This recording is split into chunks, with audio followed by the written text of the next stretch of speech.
Le choix a été motivé, en tout cas, de maintenir un avion du lundi au samedi et d'assurer les vols du lundi au samedi a été motivé essentiellement pour des activités, pour les raisons économiques de desserte de l'île.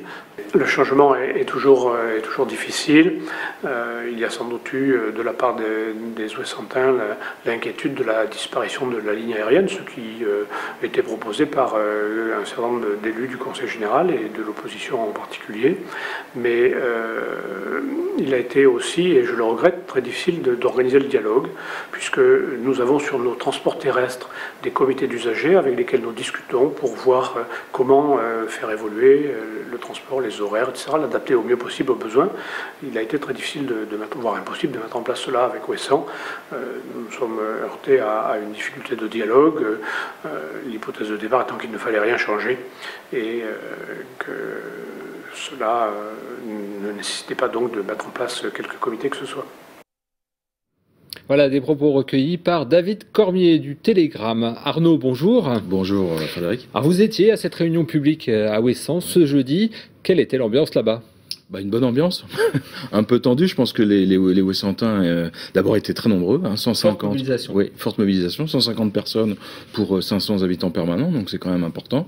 Et puis pas mal de personnes âgées, des retraités, qui s'inquiètent de voir une baisse des rotations sur cette ligne. Alors justement, à Ouessant, la fréquence du service de transport entre l'île et le continent, c'est un peu une question de principe. Certains Ouessantins, dont le maire, Denis Paluel, disent qu'après l'avion, on peut s'attaquer aussi aux liaisons bateaux. Donc il y a un peu une position de principe. Alors, il y a à la fois une position de principe, la liaison aérienne a été créée pour désenclaver l'île, et puis surtout, c'est, comme le présentent beaucoup d'Ouessantins, c'est la béquille du bateau, puisque le bateau favorise en fait le transport entre le continent et l'île, et pas forcément le contraire. Donc, pour des déplacements impromptus, beaucoup d'Ouessantins ont besoin de l'avion. Concrètement, il est impossible finalement de faire l'aller-retour dans la journée entre l'île et le continent ? Ah ouais, non, c'est impossible. C'est impossible sauf le vendredi où il y a un bateau qui part le matin et un autre qui revient le soir. Sinon, pour un déplacement impromptu, il n'y a que l'avion comme possibilité. Alors, autre question, il y a aussi évidemment ce dialogue qui semble rompu. On vient d'entendre Pierre Maille qui dit il y avait la possibilité de créer un comité d'usagers, ça n'a pas été fait. Alors bon, ça après chacun campe un peu sur ses positions. Les Ouessantins se laissent pas faire. Ils ont déjà organisé 3 ou 4 manifestations pour la sauvegarde de l'avion, alors qu'il planait une menace sur la fermeture de la ligne.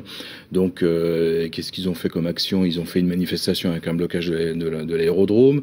Ils ont boycotté les primaires socialistes sur l'île. Donc c'est quand même, on voit qu'ils sont très mobilisés par rapport à ça. Et bon, semble-t-il de l'autre côté, on n'a pas non plus, on n'est pas peut-être pas non plus allé jusqu'au bout d'un dialogue possible. Voilà. Il y aura sans doute des actions. Donc vous venez d'en citer quelques-unes. Ça risque de se reproduire. Alors oui, donc effectivement, à la réunion, on envisageait soit le blocage de l'avion pour qu'il reste à Ouessant, soit peut-être un blocage de la ligne maritime.